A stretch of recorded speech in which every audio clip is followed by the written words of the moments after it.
받으실 하나님의 말씀은 구약성경 아모스서 2장 9절로 12절까지 말씀입니다. 아모스 2장 9절로 12절까지의 말씀입니다. 김종석 집사님이 우리말로, 우리 조한이 영어로 공독을 해주시겠습니다. 공독하겠습니다. 내가 아모리 사람을 그들 앞에서 멸하였나니 그 키는 백향목 루피와 같고 가마귀는 상수리 나무 같으나 내가 그 이의 열매와 그 아래의 뿌리를 진멸하였느니라. 내가 너희를 애굽 땅에서 이끌어내어 40년 동안 광야에서 인도하고 아모리 사람의 땅을 너희가 차지하게 하였고 또 너희 아들 중에서 선지자를 너희 청년 중에서 나시린을 일으켰나니 이스라엘 자손들아 과연 그렇지 아니하냐. 이는 여호와의 말씀이니라. 그러나 너희가 나실 사람으로 포도주를 마시게 하며 또 선지자에게 명령하여 예언하지 말라 하였느니라. 아멘. Bible reading Amos chapter 2 verse 9 to 12. I destroyed the Amorite before them, though he was tall as the cedars and strong as the oaks. I destroyed his spruce above and his roots below. I brought you up out of Egypt, and I led you 40 years in the desert to give you the land of the Amorites. I also raised up prophets from among your sons and Nazarites from among your young men. Is this not true, people of Israel? Declares the Lord. But you made the Nazarites drink wine and commanded the prophets not to prophesy. Amen. 오늘은 아모스서 2장 9절로 12절까지의 말씀을 통해서 이스라엘을 지키시는 하나님이라고 하는 제목으로 우리가 함께 하나님의 은혜를 나눠보기를 원합니다. 여러분들은 하나님에 대한 존재를 어떻게 생각하십니까? 하나님의 존재를 우리가 한번 생각해 보게 되면 이 말의 단어의 의미에서부터 한번 생각해 볼 수 있기를 원합니다. 히브리어로는 엘로힘이라고 이야기를 합니다. 엘로힘. 헬라어에서 이야기할 때는 데오스라고 이야기를 합니다. 바로 이것이 우리에게는 어떤 의미를 주는 단어일까요? 바로 우리가 믿고 섬기는 신앙의 대상입니다. 저는 여러분에게 여러 번 강조를 했던 기억이 납니다. 기독교는 종교가 아니라고 저는 분명히 말씀을 드렸습니다. 기독교는 신앙입니다. 종교는 만들어진 것이 종교입니다. 그러나 신앙은 하나님을 향한 우리의 믿음의 고백을 드리는 것이 신앙입니다.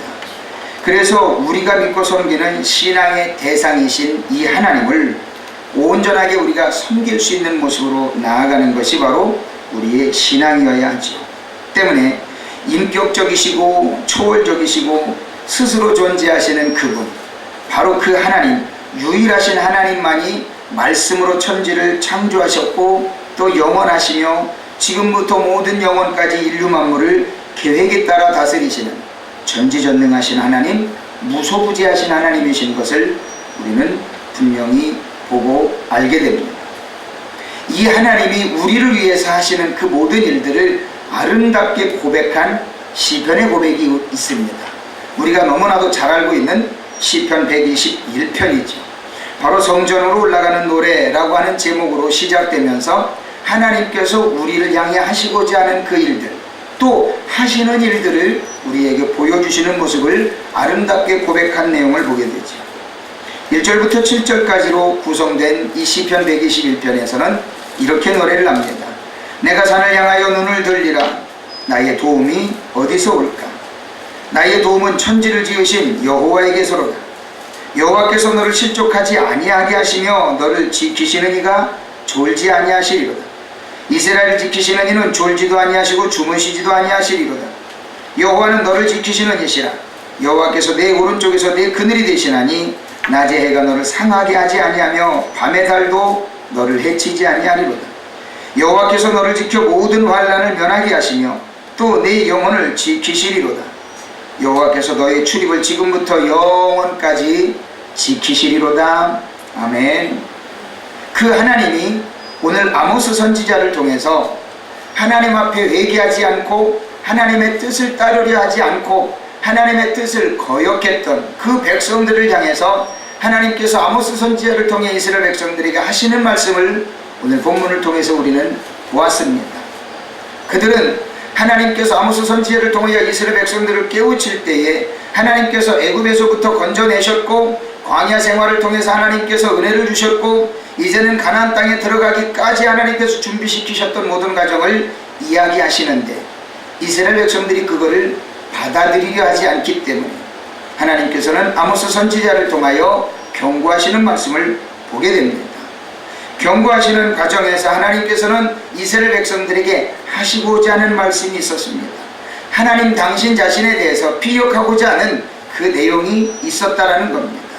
하나님께서 이스라엘 백성들에게 당신 자신에 대해서 이야기하시고자 하는 그 내용을 우리가 한번 생각해 보면서 이스라엘을 지키시고 보호하셨던 그 하나님을 깨닫고 오늘날을 살아가는 우리에게도 하나님께서 나를 지켜주시는 존재요, 나에게 은혜를 주시는 존재요, 나에게 복 주시는 존재이심을 다시 한번 깨달아 알 수 있는 귀한 시간이 되기를 원합니다. 하나님께서 원하시는 첫 번째 말씀은 무엇을 이야기하고 계실까요? 오늘 본문 9절에는 분명하게 말씀을 합니다. 강한 대적을 물리치셨다라고 하는 것에 대해서 설명을 하시는데 9절에서는 이렇게 이야기를 합니다. 내가 아모리 사람을 그들 앞에서 멸하였나니 그 키는 백향목 높이와 같고 강하기는 상수리나무 같으나 내가 그 위의 열매와 그 아래의 뿌리를 진멸하였느니라. 가나안 땅을 정탐하러 갔던 12명의 정탐꾼들 중에 10명은 그 땅을 보고 왔을 때 그 백성들에 대해서 뭐라고 이야기를 했을까요? 안악자손들이라고 표현하면서 키가 장대하고 우리가 그들에게 비유하면 우리는 메뚜기와 같을 만큼 너무나도 비교가 안 되는 너무나도 크고 장대하고 힘센 사람들이라고 표현을 합니다. 아모스 선지자를 통해서 하나님께서 이야기하실 때도 그 아모리 사람들을 이야기할 때 키가 백향목 같고 강한 것은 상수리나무 같다 할 정도로 그 사람들은 강했다라고 표현을 합니다. 그런데 하나님께서는 그 이스라엘 백성들을 결국에는 포기하게 하셨습니까? 들어가게 하셨습니까? 그 가나안 땅을 하나님은 들어가게 하셨습니다.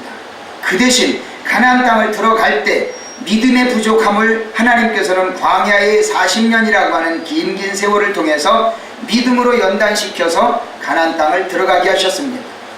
하나님은 40년이라고 하는 긴 세월을 군사훈련을 시킨 것이 아니었습니다. 그들에게 어떤 지식적인 훈련을 시킨 것이 아니었습니다.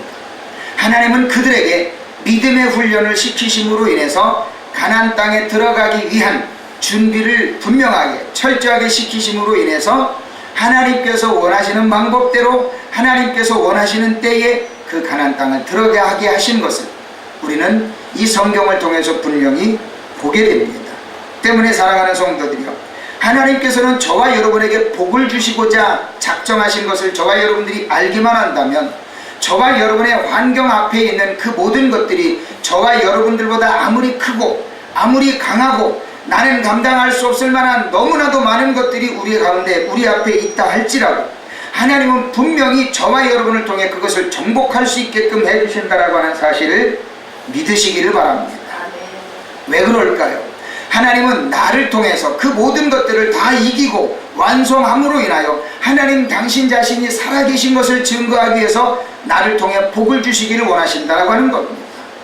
여러분들이 만약에 저것은 나보다 강해, 나는 저것보다 약해, 나는 할 수가 없어 라고 하는 것을 알고 포기하게 되면 하나님은 이 일을 하실 수가 없습니다.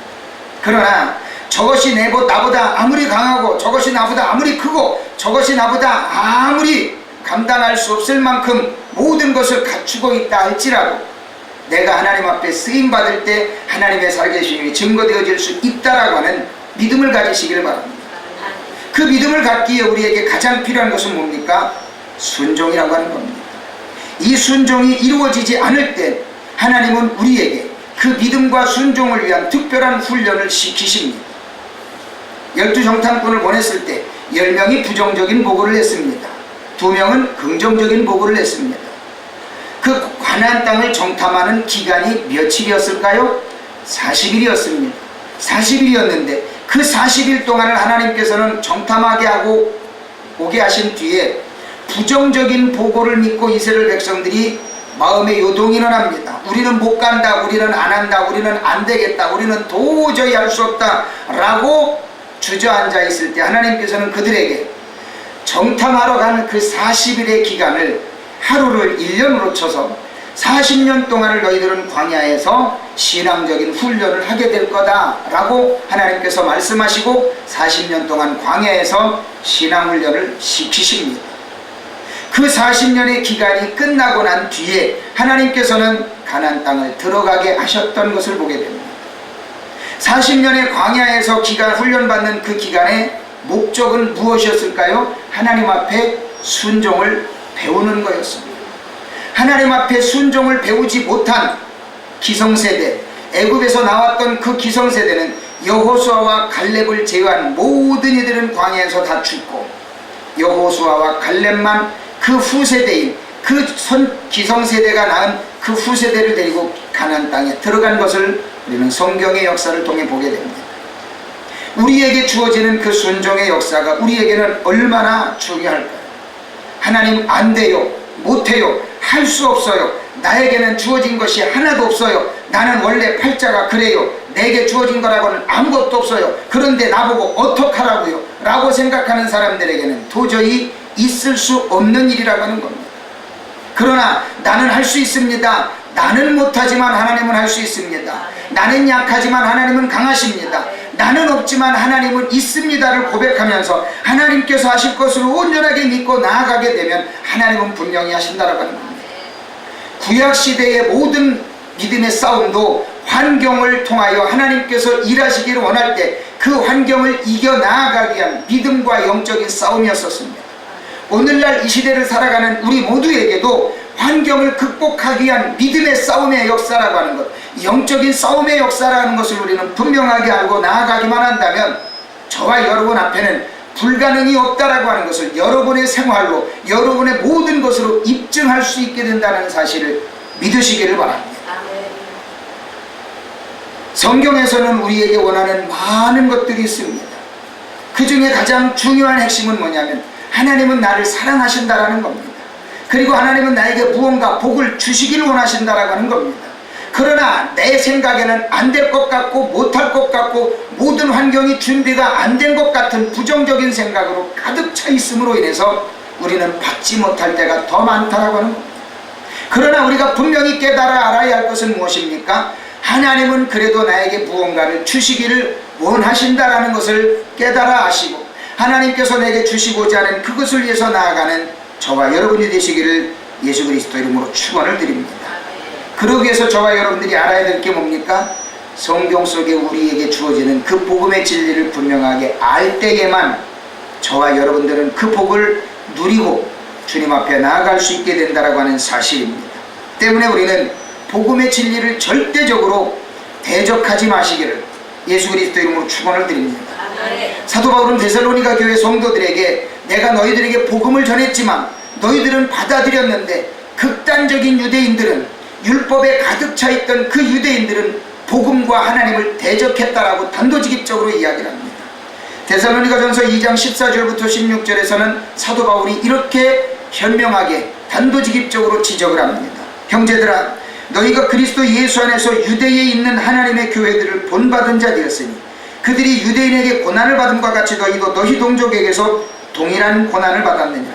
유대인은 주 예수와 선지자들을 죽이고 우리를 쫓아내고 하나님을 기쁘시게 하지 아니하고 모든 사람에게 대적이 되어 우리가 이방인에게 말하여 구원받게 함을 그들이 금하여 자기 죄를 항상 채우며 노하심이 끝까지 그들에게 임하였느니라 라고 사도 바울은 고백을 합니다. 고린도 교회의 많은 성도들은 어떻게 해서든지 그리스도의 복음을 받아들이고 그것을 삶에 적용하려고 했음에도 불구하고 기존에 있던 유대인들은 어땠습니까? 복음을 전하는 이 사도 바울을 가는 곳곳마다 쫓아다니면서 복음을 전하지 못하도록 회방하고 사도 바울을 죽이려 하고 개종했던 많은 유대인들을 괴롭혔던 사람들이 바로 유대인들이었다라고 하는 겁니다. 여러분들은 복음의 진리 안에서 주님을 기뻐하는 자가 되길 원합니까? 아니면 자신의 생각과 자신의 의지와 경험과 안 맞으면 어떻게 해서든지 방해하려고 하는 그런 유대인들과 같이 되기를 원합니다. 복음은 내 생각과 다른 것들이 너무나도 많습니다. 내 경험과 다른 것들이 너무나도 많습니다. 그러나 그 모든 것들을 내려놓고 이스라엘 백성들이 순종할 때 가나안 땅에 들어갔던 것처럼 저와 여러분의 삶에 찾아오는 모든 경험, 삶에서 얻었던 모든 것들보다 더 위대한 복음 앞에 저와 여러분들이 순종하며 나아갈 때 저와 여러분들은 분명히 젖과 꿀이 흐르는 가나안 땅에 들어갈 수 있는 믿음의 역사와 기적의 주인공이 될 수 있다는 사실을 분명히 믿으시기를 예수 그리스도의 이름으로 축원을 드립니다. 때문에 사랑하는 성도들이여, 저와 여러분들 생각 속에, 삶의 환경 속에 혹시라도 그런 생각이 들어온다면, 순종하지 못하게 하는 생각들이 들어온다면 단호하게 물리치시길 바랍니다. 바로 그것이 하나님과 나를 멀어지게 하는 그러한 잘못된 영적인 싸움임을 분명하게 기억하시길 바랍니다. 데살로니가전서 1장 4절로부터 7절까지는 사도 바울이 데살로니가 교회 성도들에게 바로 이러한 핵심을 가지고 이렇게 지적을 해줍니다. 하나님의 사랑하심을 받은 형제들아, 너희를 택하심을 아노라. 이는 우리 복음이 너희에게 말로만 이른 것이 아니라 또한 능력과 성령과 큰 확신으로 된 것이라. 우리가 너희 가운데서 너희를 위하여 어떤 사람이 된 것은 너희가 아는 바와 같으니라. 또 너희는 많은 환난 가운데서 성령의 기쁨으로 말씀을 받아 우리와 주를 본받은 자가 되었으니, 그러므로 너희가 마게도냐와 아가야에 있는 모든 믿는 자의 본이 되었느니라 라고 사도 바울은 권면합니다.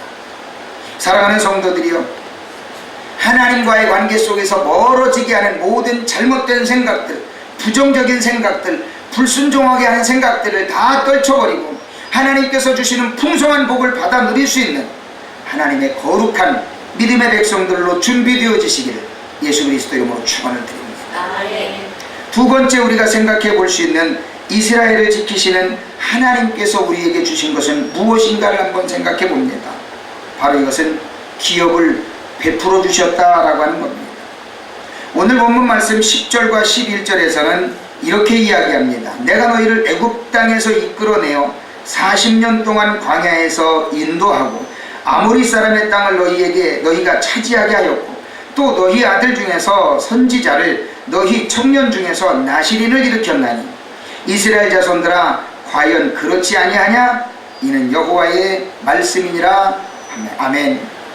사랑하는 성도들이여, 하나님은 우리에게 분명히 영적인 기업을 주셨다고 하는 거예요. 여기서 이야기하는 영적인 기업은 내가 받을 당연한 복을 이야기를 합니다. 내가 받을 당연한 하나님의 사랑을 이야기를 합니다.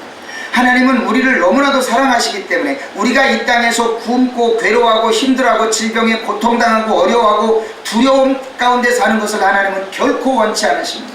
때문에 하나님은 우리에게 복을 주시기로 작정하셨고 그 복을 우리가 누리기를 원하십니다. 그것을 한마디로 표현할 때 영적인 기업이라고 이야기를 합니다. 그러나 많은 사람들은 생각하기를 하나님이 나한테 주신 게 뭔데? 하나님이 나한테 뭘 줬다고? 하나님이 나한테 이렇게 열악한 환경밖에 준 게 없는데 나는 어쩌라고? 내가 뭘 가지고 살라고? 이렇게 생각하는 분들이 있을 수 있습니다. 그러나 사랑하는 성도들이요, 생각을 바꾸시길 바랍니다. 하나님은 저와 여러분을 너무나도 사랑하시기 때문에 당신의 아들 독생자 예수 그리스도를 이 땅에 보내서 십자가에 죽게까지 당신이 만드신 피조물에 의하여 십자가에 몸짓고 피 흘려 죽으면서까지 우리의 죄를 씻어주셨고 우리가 그 복을 받아 누리게끔 하나님은 행하셨다라는 겁니다. 때문에 많은 사람들이 하나님을 향하여 원망하는 것처럼 나는 하나님 앞에 받은 복이 없어, 나는 아무것도 없어, 나는 하나님 앞에 받은 사랑이라고는 아무것도 없어라고 생각하는 그 모든 잘못된 생각들을 다 버려버리고 나는 하나님 앞에 너무나도 큰 사랑, 너무나도 큰 은혜를 받은 하나님의 거룩한 존재임을 분명하게 고백하며 나아갈 때 하나님께서는 저와 여러분에게 주신 그 복을 삶의 현실 속에서 누릴 수 있게끔 해주신다라는 사실을 믿으시기를 예수 그리스도 이름으로 축원을 드립니다. 여러분은 분명히 하나님 앞에 복받은 분들입니다. 그런데 그것을 기억할 수 있는 방법을 한번 생각해 봐야 된다라고 하는 겁니다. 나는 하나님 앞에 복받은 사람인데, 나는 하나님 앞에 은혜를 받은 사람인데 과연 내가 그것을 무엇으로 입증할까? 우리는 생각해 볼 때 신명기 8장을 우리는 자세히 생각해 봐야 합니다.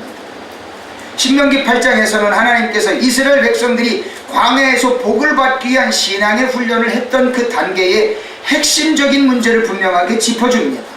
신명기 8장 2절과 3절에서는 하나님께서 이스라엘 백성들을 광야에서 훈련시킴으로 인하여 복을 받게 된 분명한 원인을 이렇게 이야기해 줍니다. 신명기 8장 2절과 3절에는 다 찾으신 분들 혹시 있으시면 저와 함께 한번 천천히 한번 함께 합독을 해보시도록 합니다. 시작. 네 하나님 여호와께서 이 40년 동안에 네게 광야길을 얻게 하신 것을 기억하라. 이는 너를 낮추시며 너를 시험하사 네 마음이 어떠한지 그 명령을 지키는지 지키지 않는지 알려 하심이라.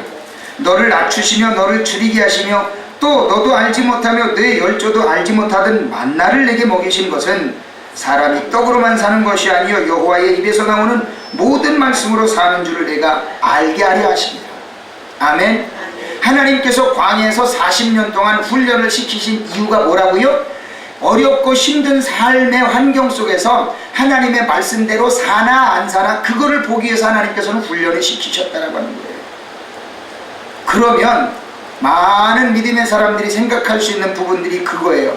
아이고 훈련시키지 말고 그냥 딱 줘버리면 다 알아서 믿을 텐데 그런 생각 안 하겠습니까?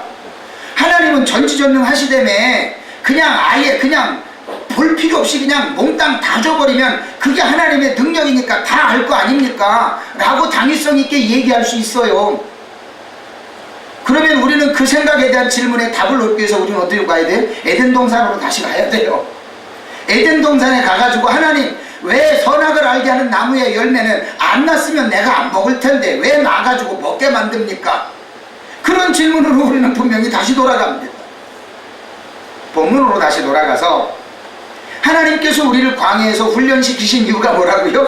어려운 환경 속에서도 말씀대로 사나 안 사나 그걸 보기 위해서 하나님께서는 우리를 광야 생활에서 훈련을 시키셨다라고 하는 겁니다. 때문에 여러분의 삶의 환경 속에서 지금 얼마나 어렵고 힘듭니까? 얼마나 마음의 갈등이 많습니까?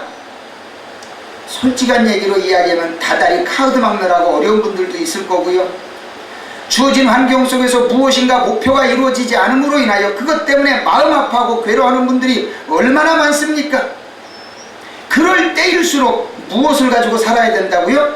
말씀 가지고 살아야 된다라는 거예요. 하나님의 말씀 가지고. 이것이 신명기 8장 2절과 3절에서 우리에게 주는 이 땅의 고통과 모든 아픔을 이겨낼 수 있는 핵심적인 말씀이란 말입니다. 내게 주어진 게 없는데, 내게 가진 것이 없는데, 이스라엘 백성들도 광야 40년이 그랬어요. 우리보다 더 부족했고 우리보다 더 연약했고 일할 환경도 안 돼 있었어요. 그럼에도 불구하고 하나님은 그 40년 동안을 굶기지도 않으시고 헐벗게 하시지도 않으시고 발이 부르트지도 않게 하시면서 그들을 지켜주셨다고 하나님은 정확하게 말씀하고 있다고 하는 겁니다. 이게 무엇을 위한 거라고요? 말씀대로 사나 안 사나, 한마디로 순종하나 안 하나, 그걸 보기 위해서 하나님께서는 광야의 40년의 기간을 훈련시키셨다라고 하는 겁니다. 이것이 저와 여러분에게 하나님께서 하시고자 하는 너무나도 깊은 하나님의 뜻이 숨겨 있다라고 하는 겁니다. 많은 분들은 고생하면서 그런 얘기를 해요. 하나님, 내가 뭘 잘못했길래 내가 이 고생을 해야 됩니까? 내가 하나님 앞에 어떤 죄를 지었길래 이렇게 고생합니까? 라고 하나님 앞에 불평불만 원망하지 말고요, 하나님, 이것이 광야 생활의 40년의 훈련 기간이라면 하나님은 분명히 내게 약속한 가나안 땅도 있지 않겠습니까? 라고 하는 분명한 당위성을 가지고 하나님 앞에 나아가 믿음과 순종을 해야 되는 게 성경을 알고 있고 믿음의 진리를 아는 분명한 분들의 고백이 되어야 되지 않겠습니까? 근데 많은 분들은 이야기를 해요. 하나님, 내 팔자가 이런데 어떡합니까? 내게 주어진 것이 이것밖에 없는데 어떡합니까? 라고 하나님 앞에 항변한다면 그런 분들에게는 아무리 믿음을 강조한들 우리 선조들이 이야기하는 것처럼 쇠귀의 경읽기 아니겠습니까? 사랑하는 성도들이여, 힘내십시다. 사랑하는 성도들이여, 용기를 가지십시다. 아무것도 없는 이스라엘 백성들을 광야에서 훈련시키신 하나님, 왜 저와 여러분을 그냥 놔두시겠습니까?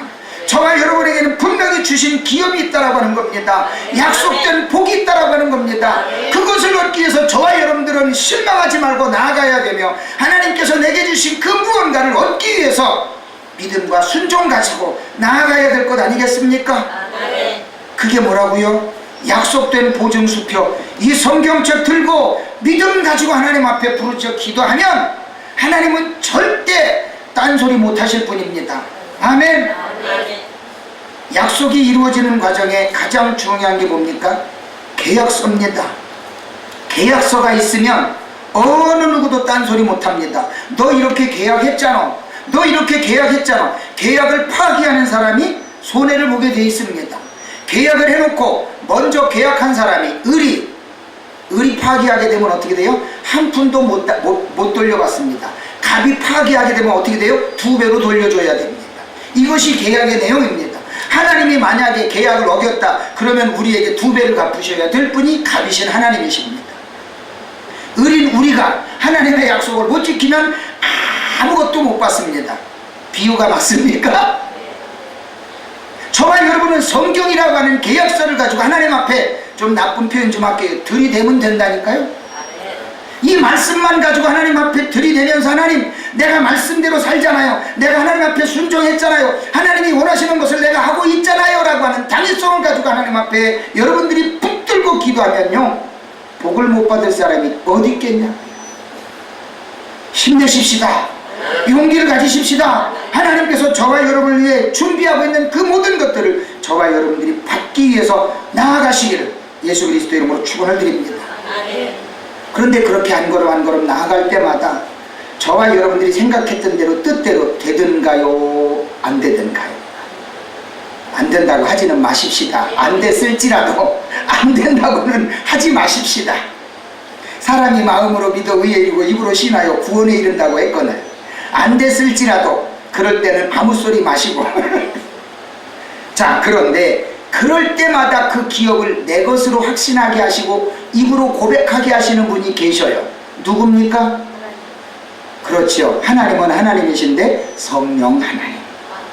그 성령 하나님을 저와 여러분들이 인정하고 고백하고 나아가게 되면 이 모든 것들을 내 것으로 고백하게끔 믿고 고백하게 하신다라는 겁니다.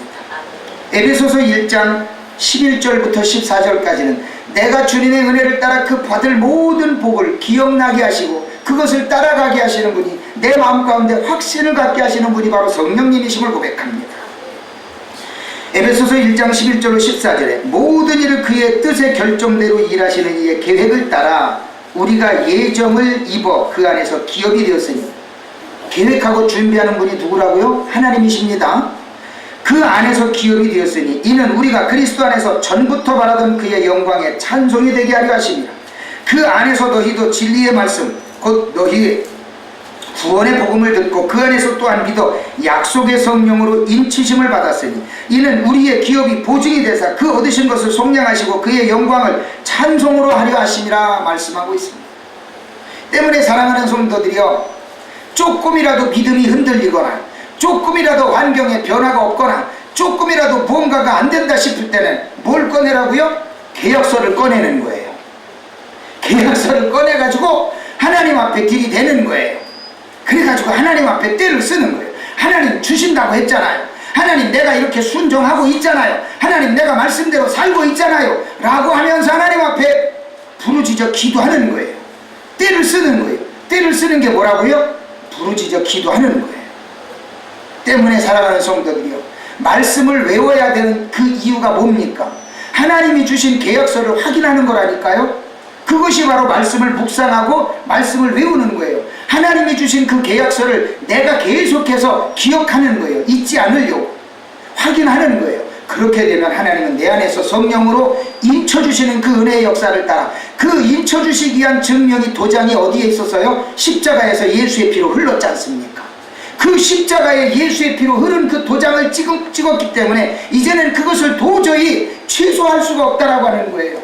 때문에 취소할 수 없는 도장으로 찍어주신 그 예수 그리스도의 십자가 보혈을 힘입어서 이제는 이 약속이 이루어지게 해달라고 예수의 피를 증거 삼아서 저와 여러분들이 하나님 앞에 때를 쓰고 기도하면 저와 여러분들은 분명히 그 복을 받을 수 있다는 사실을 믿으시길 예수 그리스도 이름으로 축원을 드립니다.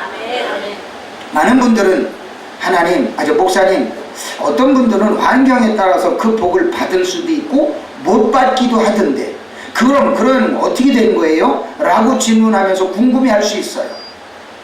아니, 세상에 환경에 따라서 복도 바뀌는데 하나님의 복은 안 바뀌나요? 라고 생각하는 분이 혹시라도 있습니까? 저는 단호하게 말씀드립니다. 하나님께서 저와 여러분을 위해 주시고자 했던 그 복, 하나님의 작정하심 결코 바뀌지 않는다고 저는 분명히 확신합니다. 아이고 목사님, 세상의 복도 바뀌고 세상의 환경도 바뀌고 어떤 나라는 망하기도 하는데 어떻게 하나님의 복은 안 바뀌어요? 라고 물어본다면 저는 단호하게 말씀드릴 수 있습니다. 하나님이 여러분에게 복 주시고자 작정했던 그 모든 작정은 결코 바뀌지 않습니다. 왜일까요? 하나님의 말씀은 1.1획도 변함이 없다라고 분명하게 약속하고 있기 때문에 저와 여러분들이 그 약속을 믿고 나아가기만 한다면 분명히 그것은 저와 여러분의 것이 된다라는 사실을 믿으시기를 바랍니다. 그 증거가 어디에 있습니까? 히브리서 6장 17절로 18절에 분명하게 그 약속이 이루어질 것을 이렇게 약속하고 있습니다. 히브리 6장 17절로 18절에 하나님은 약속을 기업으로 받는 자들에게 그 뜻이 변하지 아니함을 충분히 나타내시려고 그 일을 맹세로 보증하셨나니, 그 맹세가 뭐예요? 예수 그리스도의 십자가의 보혈로 인한 사건입니다. 그것으로 보증하셨나니 이는 하나님이 거짓말을 하실 수 없는 이 두 가지 변하지 못할 사실로 말미암아 앞에 있는 소망을 얻으려고 피난처를 찾은 우리에게 큰 안위를 받게 하려 하십니다. 예수님이 십자가에서 이미 그 도장을 찍어서 보증을 하셨기 때문에 혹시라도 안 될까라고 하는 그 염려를 싹 멸하셨다라고 하는 겁니다. 그것이 히브리서 6장 17절로 18절 말씀이기 때문에 하나님, 내게 주실 그 복이 혹시라도 바뀌었나요? 환경 때문에 바뀌진 않나요? 라고 생각되거든. 이 말씀을 하나님 앞에 들이대고 나아가시기 바랍니다. 그렇게 되면 저와 여러분을 위하여 주시고자 약속했던 그 복이 변하지 않았다는 것을 분명히 입증하신다는 사실을 믿으시기를 예수 그리스도 이름으로 축원을 드립니다. 세 번째로 하나님께서 우리에게 주신 그 약속을 이루시고자 나를 지켜주시고자 했던 그 약속의 분명한 세 번째 근거가 어디에 있습니까? 바로 선지자를 세워 가르치셨다라고 합니다. 하나님의 종들을 통해서 하나님께서는 당신의 뜻을 이루셨다라고 합니다. 하나님께는 기름 부은 세 종류의 부류가 있습니다. 왕과 선지자와 제사장이라고 하는 이 세 부류에게 하나님은 기름을 부으셨습니다. 선지자들의 사명은 이 땅을 살아가는 하나님의 백성들이 잘하고 잘못한 것에 대한 분명한 분별력을 심어줘서 하나님 앞에 바른 모습으로 서게 하셨습니다. 제사장들은 하나님을 향한 제사에 온전하게 전심전력함으로 인하여 백성들의 모든 정성을 하나님 앞에 모아 예배로 드리는 것, 제사로 드리는 것이 바로 제사장들의 일입니다. 왕이라고 하는 기름 부음 받은 자는 백성들을 통치함에 있어서 자신의 모든 몸과 마음을 다 바쳐서 백성들을 지키고 하나님의 뜻을 수행하도록 그 나라 민족을 통치하게끔 하신 것이 바로 왕의 직분입니다. 하나님은 선지자들을 통해서 당신의 백성들에게 하나님의 뜻, 당신의 뜻을 온전하게 전할 수 있도록 선지자들을 세우셨다라고 하는 겁니다. 때문에 선지자는 하나님께서 말씀하시고자 하는 그 뜻을 하나님의 백성들에게 분명하게 전해야 합니다. 백성들이 듣기 좋아하는 말만 전한다면 선지자가 아닙니다. 하나님이 전하라 하신 그 말씀을 안 전한다면 하나님의 선지자가 아닙니다. 그 사람은 직업적으로 하는 사람입니다. 하나님의 뜻을 따르는 선지자와 같은 흉내는 낼 수 있습니다. 그러나 선지자는 아닙니다. 하나님은 선지자들을 통해서 하나님의 뜻을 분명하게 전하셨던 것을 보게 됩니다. 구약시대의 선지자는 총 46명입니다. 남자가 43명, 여자가 3명 해서 구약시대의 선지자는 총 46명입니다. 신약시대의 선지자는 남자 6, 여자 1명에서 총 7명입니다. 제가 이 말씀을 드리는 이유는 뭘까요? 구약시대 많은 선지자들이 하나님 앞에 부름받아 선택되어지고 부름받아서 하나님의 말씀을 전했습니다. 그런데 그 하나님의 말씀을 전할 때마다 이스라엘 백성들은 어떻게 했나요? 듣고 회개하면 복을 받았지만 듣지 않고 불순종할 때는 어떻게 됐습니까? 결국에는 이스라엘이라고 하는 선택된 나라와 민족 자체가 이웃 나라의 침략을 받아 멸망까지 당했던 일들을 우리는 성경을 통해서 보게 됩니다.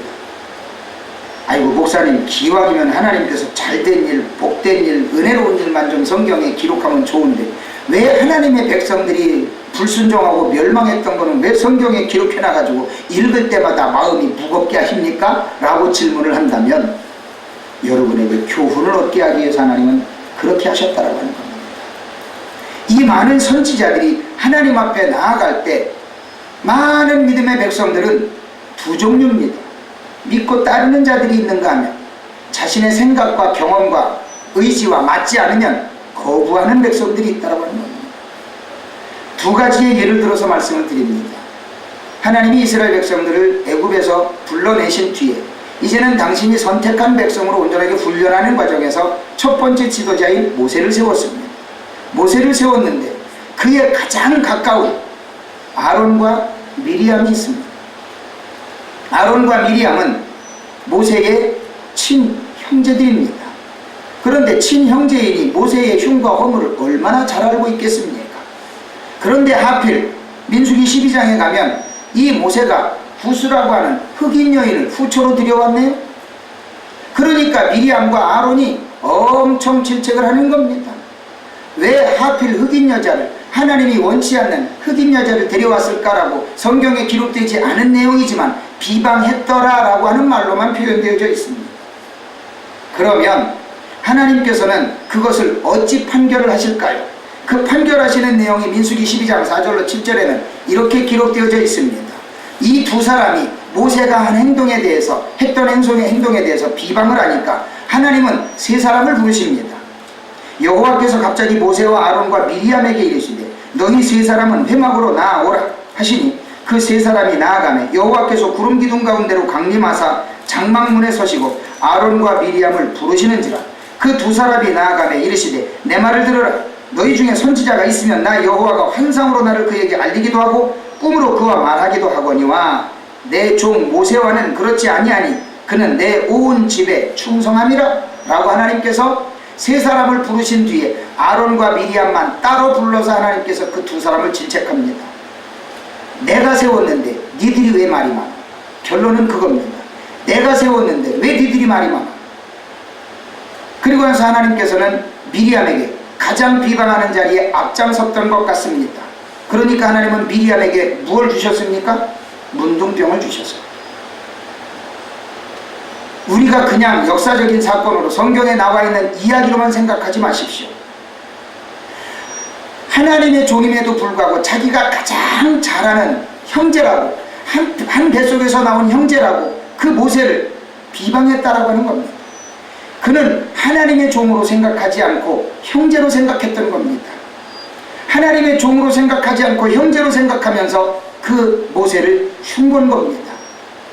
물론 이스라엘의 민족적인 하나님과의 관계를 통해 보게 되면 흑인 여자를 후처로 데려오는 것 결코 합당한 일 아닙니다. 어느 누가 봐도 잘못한 일입니다.